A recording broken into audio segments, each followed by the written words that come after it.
Story number 16. This one is about the 1964 Alaska earthquake.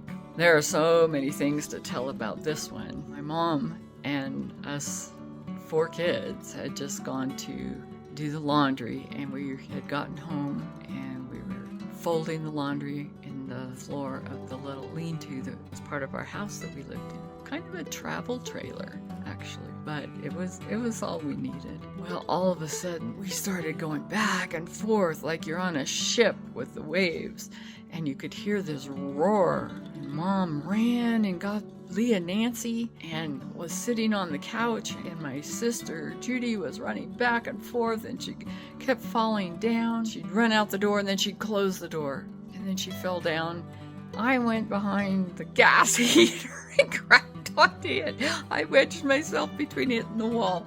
Thank God it didn't blow up. All the shaking finally stopped, and we all looked around. It's like, when it was going on, it lasted forever. I think 4.5 minutes, but it felt like a lifetime because we were just praying to God to help us. And we went into the kitchen part, and all the flour and the sugar were on the floor. Everything had fallen down. And so Mom got the radio and we turned it to the emergency channel, and they'd say, "There's a tsunami coming, and everybody needs to get to higher ground, get to higher ground." We went outside and we looked, and it's like, oh my goodness. There were transformers on fire, gas lines are broken, the roads were all messed up, telephone lines were down, power lines were down. It was a mess. And then my dad was supposed to be coming into the airport that night. He had gone to, I think, Fairbanks or one of the Eskimo villages. He was the director of religious education for the Southern Baptist Convention at that time. Mom said, well, gotta go try to get him. So we all got in the car and we kept trying to get across the city, but there were fires and blockades and fire trucks and broken up roads. We finally just had to turn back. We couldn't get across, and we didn't know how to get there. We didn't know if the plane was landing or anything like that. My dad said it was worse for him because on his way flying back, they were saying, Anchorage is gone, it's destroyed. So he thought we were all just gone.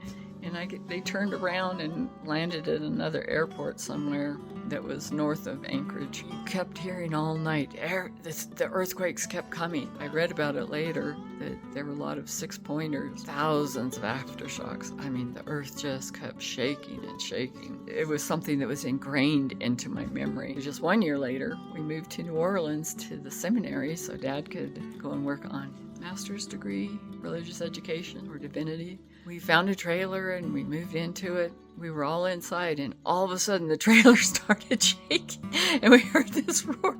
We ran out of the trailer. We thought, oh no, another earthquake. It was a train right behind this trailer court, and the train track ran right beside us. And we all laughed because we thought that was pretty funny. Well, even more years later, when Nathan was young, we were in Nathan and Anna, I think. We were in a theater and we were watching a movie and hadn't paid any attention to what other movies were showing nearby. And all of a sudden I heard the noise. It was the earthquake roar. It's once you've heard it and you listen to it for 4.5 minutes, you know what it sounds like. I got up out of the theater and I ran out into the foyer calling, "Earthquake, earthquake." I saw the sign for what movie was playing next door, and it was Earthquake. Well, I tell you, they nailed the sound. It was amazing. When you go through something that's very traumatic, you know the signs, you know the sounds, you will react to it. And God got us through that like a total disaster, but the city got rebuilt.